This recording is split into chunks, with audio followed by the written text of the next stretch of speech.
Hey everyone, my name is Chloe Wilson.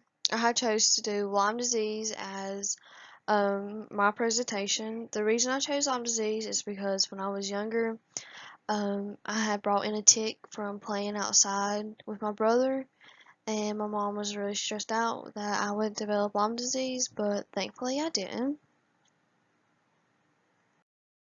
The pathogen that causes Lyme disease is Borrelia burgdorferi. It's a gram-negative. If you look to the right, you can see that it is pink, so it means that it is negative.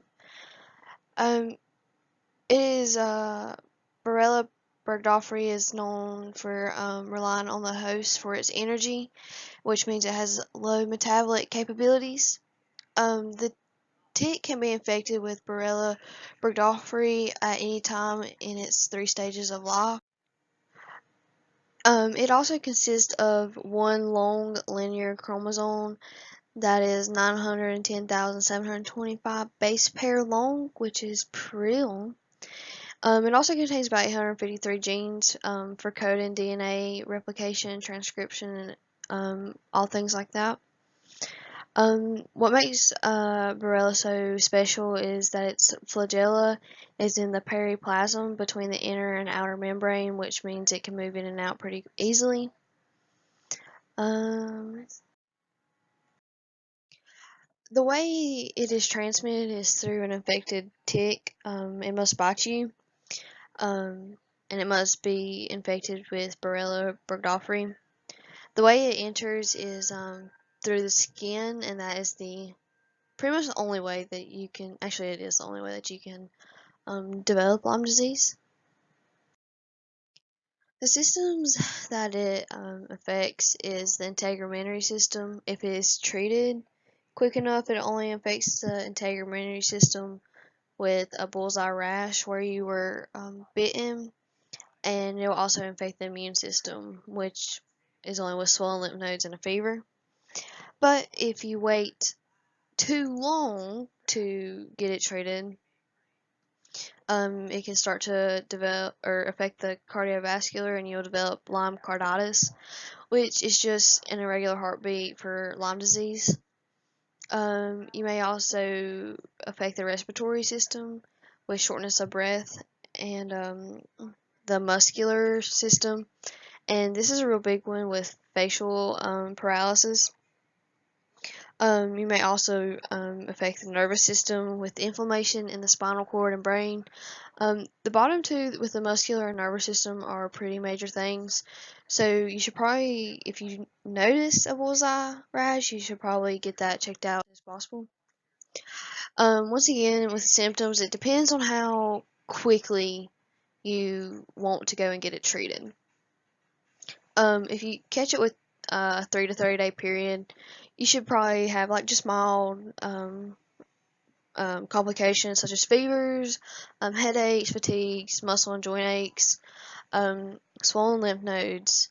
Of course, the rash that looks like a bullseye where you were bitten. If you look to the right, that's what the rash will look like. If you in the middle, that is where the person was bit, and that's where they get the bullseye from. If you wait months to go and get this checked out, then all of the symptoms begin to worsen. Like your headaches will get worse, then your neck will become stiff. Your rash also may begin to spread throughout the body, and then arthritis will start to set up in large joints such as the knees and shoulders. And then the facial paralysis is where one side of the face begins to droop, and then of course the irregular heartbeat. This is a video on how to spot Lyme disease, and I can't get it to play for the life of me, so I'm really sorry about that. But that is a tick biting somebody. The treatment for Lyme disease is pretty simple as long as it's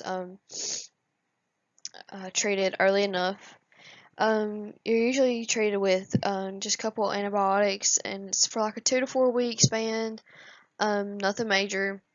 You take them orally, And after 2 to 4 weeks, you will have a fast and complete uh, recovery.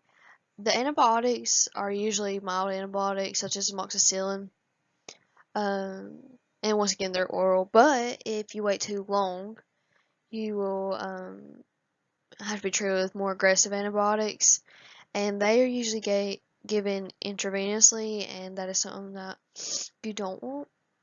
The antibiotics are usually like penicillin.